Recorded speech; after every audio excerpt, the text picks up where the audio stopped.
Here, two circular coils 1 and 2 are made from same wire, but the radius of first coil is twice that of the second coil.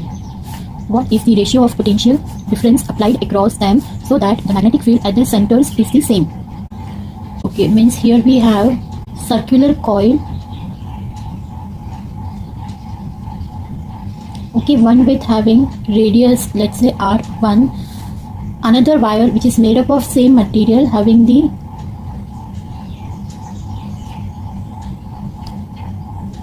radius R2, where R2 is 2R1. This is our coil 1, coil 2. Okay, now magnetic field B at the center of circular coil is B is equal to mu naught I by 2 pi R, where I is current, R is radius of the coil. Okay, now let us write for coil 1. B is equal to magnetic field mu naught I1 divided by 2 pi R1. Same way for coil 2, B is equal to mu naught I2 by 2 pi R2. This is B1, B2. Okay, now we have to find out the potential difference for same magnetic field. So if B1 is equal to B2, then mu naught I1 by 2 pi R1 is equal to mu naught I2 by 2 pi R2. Mu naught 2 pi cancel. So I1, I2 is equal to R1 will go that side, R1 divided by R2. Okay, now we have this condition R2 is equal to 2R1. Okay, so it is R1 divided by 2R1. R1 cancel. So from here I1 divided by I2 is equal to 1 by 2. I2 is 2, I1.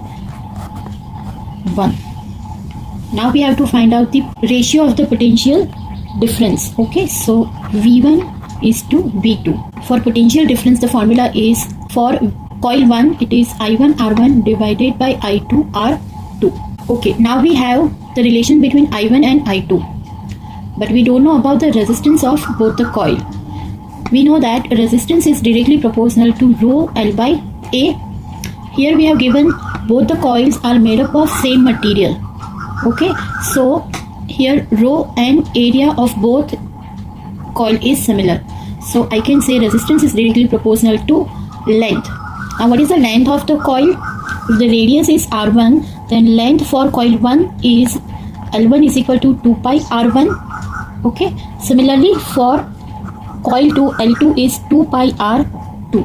V1 by V2 is equal to I1 R1. Now we know that here our resistance is directly proportional to the length. And what is the length for coil 1? 2 pi R1. Okay, so here I am writing 2 pi R1 divided by I2 into, for R2 it is 2 pi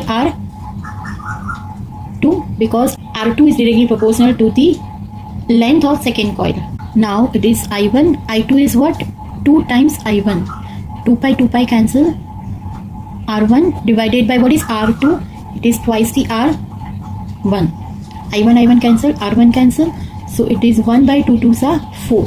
So we have V1 by V2 is equal to 1 by 4. So what is V2 is to V1 is equal to 4 is to 1. So option B is the correct answer.